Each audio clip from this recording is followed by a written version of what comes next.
शेख रशीद अहमद वजीर आजम हाउस के बाहर गुफ्तगू। उनका कहना था कि सारे पाकिस्तान में फौज की मदद तलब की गई है।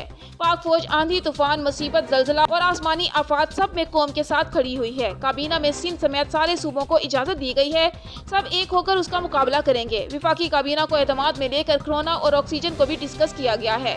कोरोना वायरस का मुकाबला सारी कौम, सारे सूबे, सब अदारों के साथ मिलकर करेंगे।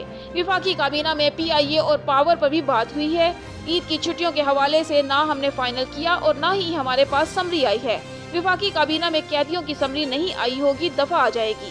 सारे पाकिस्तान में फौज की मदद तलब की गई है और इस फौज ने हमेशा जलजला, तूफान, आंधी, मुसीबत, आफात, आसमानी आफात सब में कौम के साथ खड़ी हुई है। और आज सिंध को भी कैबिनेट ने और सारे सूबों को इजाज़त दे दी है। कोविड-19 पर ज़्यादा डिस्कशन हुई है। इंशाअल्लाह ताला एक होकर इसका मुकाबला करेंगे और मास्क के साथ करेंगे।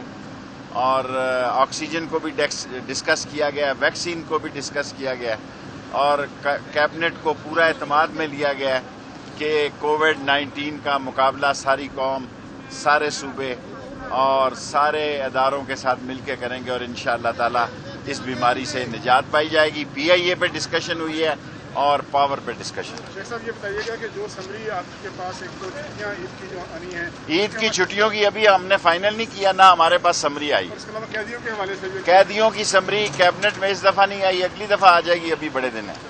Thank you sir.